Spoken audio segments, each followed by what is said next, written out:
and welcome to the Upkeep for Monday, August 3rd, 2020. That's right, it's all of the magic news you need in 10 minutes or less. And before we get to the news, quick point, we are now recording in our new office. That's right. As you may know it, our new office. That's right. Mm-hmm. Which has significantly less flood damage than the last one. Approximately 0%, and we mean to keep it that way. Yeah, fingers crossed. Thank you for everybody who stayed with us through our office challenges. We are now here and recording from it, and we're very excited. That's right. And we're also so excited to tell you this first piece of news, which is that there was a surprise banned and restricted update today.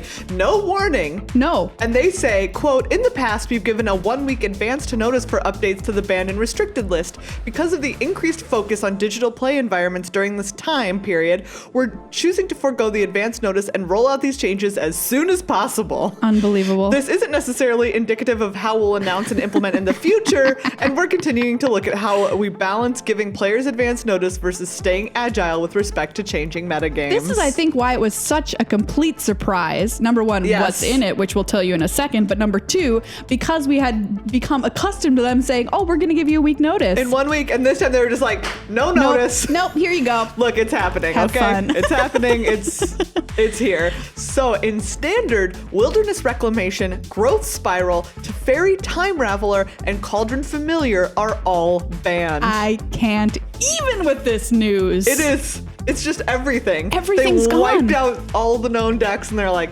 let's go. I guess not Control or something like that, but like a significant number of decks are wiped out with this. They just took all of them and they just slapped them each in the face individually. Slap, slap, slap, slap. You're all dead. Yes. Goodbye. I mean, this announcement, we were joking about it, but it seems basically kind of like a little bit of a middle finger. It's kind of like a salty and banned and restricted announcement. They were just like, you like to complain? Fine, we'll take away everything you've complained about. You don't have any more toys anymore, Yeah. Josh. We're taking away all of your toys. Now you can't be mad that your toys are broken. Ooh, perfect analogy. In Pioneer, Inverter of Truth, Kethis, Walking Ballista, and Underworld Breach are all banned. Wow, I haven't thought a bit about Pioneer recently, so Not at all.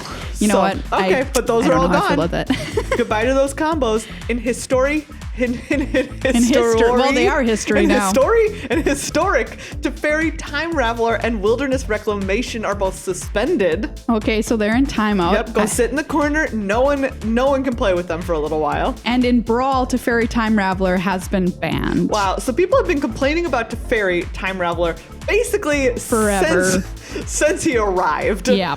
They were like, this is not fun. It makes repetitive games. Like, Mistakes. everyone forgets about that static ability. And it's just, they were like, do you know what? He's about to be gone anyways, but we'll just go ahead and wipe up. You know what? We'll mop up that mistake, like, chuck it in the trash. I can't say that I am sad about any of these bans. No. Good day to all of them. Good riddance. Good day. All of them. I'm excited to see what happens to all of these formats. Who knows? It's just completely free for all right now. It's you know gonna be what? wild. So, I guess have fun out there, everybody, because it's not going to look the same. Speaking of Standard, Germany's Christoph Prinz won the Players Tour Finals this past weekend, defeating Riku Kumagai in the Grand Finals. He was on 4-color Reclamation, which is a real bummer, but at least that's gone now. And so in the leading up to that, because of the way the double elimination bracket worked, we knew he would either play against Kumagai on Mono Black Aggro or Michael Jacob on Mardu Winota, which were two of the cooler decks in this top 8. I know, and it set up a great grand finals, which was like basically the bad guy, some kind of reclamation deck, versus one of the challenger decks, the weird stuff that people brewed to bring to beat reclamation decks, and in fact face Mono Black Aggro, which was my personal favorite deck in the tournament. And you know what? He came out on top anyway, which I've got to say, the championship match was very entertaining. Yes. Because Riku was playing excellently. He almost had him a number of times. The gameplay in the top 8 was stellar. Yes. It was very good gameplay. And exciting. Yes. It was. They were like edge of your seat matches, to be fair. But here's the thing. Yeah. Christoph Prinz was behind significantly in 2 different times when Riku could have overcome, and he was like seconds away from winning, but Riku managed to, Prinz managed to top deck or find something, and then was able to win from an extreme disadvantage because of Wilderness Reclamation. Not saying he's not a good player, because he certainly is, but the fact that he was able to make up that ground was astounding and a really good example of why that deck needed to go. Well, Maria, I hate to tell you this, but like sometimes there have to be ways to overcome aggro decks. Well, yes. But I mean, it was like, you know. Yeah. Other non-teamer decks in the top 8 included Christopher Larson on Jund Sacrifice, who I think came in 5th, and Raph Levy on Azorius Control, who I think came in about 7th. But again, who knows what the shape of Standard is moving forward? No idea. No clue whatsoever. Yeah. Something else exciting happened this past weekend. It was the historic Arena Open. Yeah. I was very excited to play in this tournament, which I did after the conclusion of the Players Tour final. And I played some mono white auras because hashtag on brand. And it was super, super fun. There was, you make day number 2, you go and play day number 2. If you win 7 times, you get $2,000. 6 times, you get $1,000. Anything less than that, you get a lot of gems. Yeah. Really, really fun. And if you are looking for some fun historic decks, who knows how good anything is anymore because of these bans. But a bunch of the pros who went 7 wins or better, like they tweeted them out so you can go and find out, ooh, that deck looks really cool. Yeah, there were some really cool, very unexpected decks that I saw players tweeting, which is mostly why I wanted to mention this. Yeah, for sure. Go check them out if you are looking for something to play in historic, because it was really fun. I've got to say, historic was a blast. And I know Reclamation was a bit of a monster, but it's gone now. And so I think historic has the monster is gone now, kids. The boogeyman, the Babadook has been shot. Oh God. Wow. I'm sorry.